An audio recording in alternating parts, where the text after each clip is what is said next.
చూస్తే 2 అధికారులని ట్రాన్స్ఫరో సస్పెండో చేశారు. అంటే ఈ పరిపాలన చేతకానటువంటి ప్రజాప్రతినిధులకి ఇటువంటి ఏదైనా వస్తే అధికారుల్ని బలిపశువులను చేసి వీళ్ళు చేతులు దులుపుకునేటువంటి ప్రయత్నం చేస్తూ ఉన్నారు. ఈరోజు రాష్ట్రంలో, ఆంధ్రప్రదేశ్ రాష్ట్రంలో అత్యంత పేరుగాంచినటువంటి బీచ్గా, బ్లూ ఫ్లాగ్ బీచ్గా రిషికొండ బీచ్ ఉంది. మేము దాని మీద ఒక ప్రభుత్వ భవనం కడితే, ఆ పక్కన ఉన్నటువంటి కొండ మీద ఒక భవనం కడితే ఓ పెద్ద గగ్గోలు పెట్టేసి ఓ గోల చేసి ఏదో అన్యాయం అక్రమం ఏదో జరిగిపోయినట్టు గగ్గోలు పెట్టేసి ఈరోజు ఏకంగా మీరు అధికారంలోకి వచ్చిన 9 మాసాల్లో అసలు రుషికొండ బీచ్కు ఉన్నటువంటి గుర్తింపునే లేకుండా చేస్తారు. మిమ్మల్ని ఏమనాలి? దయచేసి మిమ్మల్ని అందరినీ కూడా, మీడియా సోదరులందరినీ కూడా కోరుతా ఉన్నా, ఇది రాజకీయాలకు సంబంధించినటువంటి అంశం కాదు. స్థానికంగా ఉన్నటువంటి మన ప్రాంతం, మన ప్రాంత భవిష్యత్తు, మన ప్రాంతంకు ఉన్నటువంటి గుర్తింపు ఉన్నటువంటి కొన్ని ప్రాంతాలని కాపాడుకోవాల్సినటువంటి బాధ్యత మన అందరి మీద ఉంది. ఇది రాజకీయాల కోసం మాట్లాడుతున్నటువంటి మాటలు కాదు.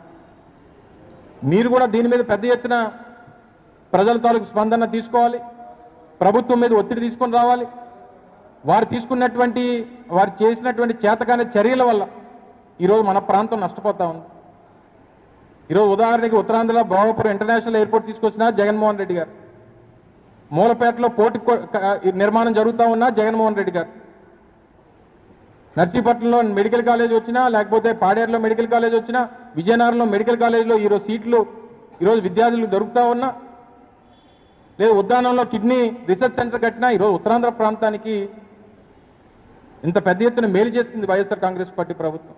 విశాఖపట్నం నుంచి భోగాపురం ఇంటర్నేషనల్ ఎయిర్పోర్ట్కి 4 లేన్ల రహదారి నిర్మించి 6,500 కోట్ల రూపాయలు పెట్టి చేయాలని చెప్పి ఈరోజు ముందడుగు వేశాం. గడ్కరీ గారిని తీసుకుని వచ్చి శాంక్షన్ చేయించాం.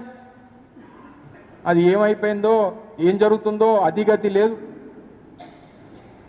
బడ్జెట్లో మాత్రం 6,000 కోట్ల రూపాయలు అమరావతికి పెడతారు. విశాఖపట్నానికి ఏమో మాటల్లోనేమో ఆర్థిక రాజధాని, ఈ ప్రాంతం అభివృద్ధి అని చెప్పి మాటల్లో చెప్తారు. అందుకనే మీరు చూపిస్తున్నటువంటి వివక్ష పట్ల, ఉత్తరాంధ్ర ప్రాంతం పట్ల ఈ ప్రభుత్వం చూపిస్తున్నటువంటి వివక్ష పట్ల వచ్చినటువంటి తీర్పే నిన్న జరిగినటువంటి ఎన్నికల ఫలితాలు అనేటువంటి విషయాన్ని మరొకసారి ఈ సందర్భంగా తెలియజేసుకుంటూ, ఇకనన్నా అచ్చెన్నాయుడు గారు ఎవరికో పుట్టిన బిడ్డకు కూడా మీ పేరు పెట్టుకోవాలనేటువంటి ప్రయత్నం మానుకోండి. అనేక సందర్భాల్లో చెప్పాం, మీకు సంబంధం లేనటువంటి క్యాండిడేటు, మీరు మద్దతు పలకనటువంటి క్యాండిడేటు, ఆయన ఇండిపెండెంట్గా వారి తాలూకు ఆర్గనైజేషన్ తరఫున పోటీ చేసుకున్నాడు. మీ మీద వ్యతిరేకతతో వారికి ఓట్లు వేశారు. అయినా సరే మా క్యాండిడేట్ అని మీరు ఊరేతానంటే వాళ్ళు ఒప్పుకోవాలి కదా. ఎక్కడ చెప్పినటువంటి సందర్భం లేదు, ఏమీ లేదు.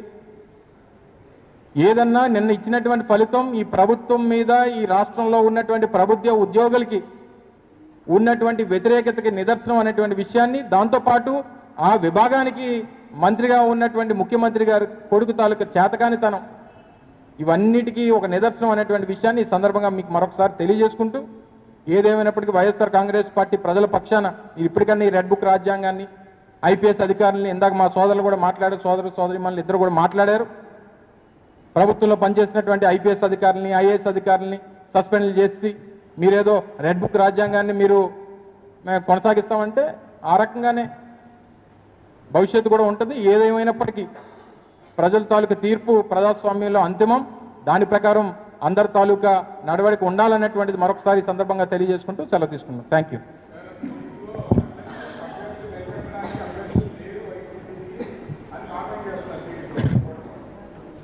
గతంలో ఎప్పుడు కూడా టీచర్కి సంబంధించినటువంటి ఎమ్మెల్సీల్లో అది ఆర్గనైజేషన్స్, వారి టీచర్ ఫెడరేషన్స్ అనేకమైనటువంటి ఉంటాయి. వారు పోటీ చేస్తుంటారు.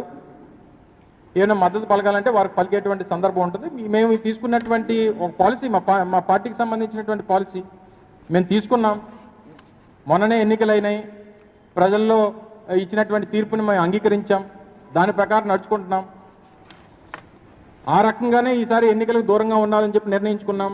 వారు చేస్తున్నటువంటి అరాచకమైనటువంటి పరిపాలన గడిచినటువంటి 9 మాసాలుగా చూస్తున్నాం. తునిలో జరిగినటువంటి ఘటనను చూసాం. వైఎస్ఆర్ కాంగ్రెస్ పార్టీకి చెందినటువంటి కౌన్సిలర్లు అంటే కౌన్సిలర్లు అంటే కాస్త కూస్తో ఆ ప్రాంతంలో నాయకత్వం వహిస్తున్నటువంటి నాయకులను కూడా బెదిరించి ఏ రకంగా ఇబ్బంది పెట్టారనేటువంటి ప్రయత్నాలు చూసాం. సో ఇవన్నీ చూసిన తర్వాత ఎన్నికలకు దూరంగా ఉండాలనేటువంటి నిర్ణయం తీసుకున్నాం. ఎన్నికలకు దూరంగా ఉన్నంత మాత్రాన ఆ చేతకాంతనమో లేకపోతే బలం లేనితనమో లేకపోతే బలం లేక పోటీ చేయలేదని అనుకోవడం అమాయకత్వం.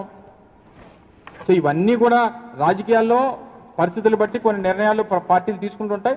ఆ పార్టీ నిర్ణయాల్లో భాగంగా మొన్న ఎన్నికలకు మేము వైఎస్ఆర్ కాంగ్రెస్ పార్టీ దూరంగా ఉంది. ఏదేమైనప్పటికీ ప్రజలు అంతిమంగా ఇచ్చినటువంటి తీర్పుని ఎవరన్నా శిరసా వహించాలి, దాని ప్రకారం ముందుకెళ్ళాలి. దాన్ని బట్టి మన తాలూకా ప్రవర్తన కానీ లేదా మన పరిపాలన విధానానికి మార్చుకోవాలన్నటువంటి తెలియజేస్తా ఉన్నాం.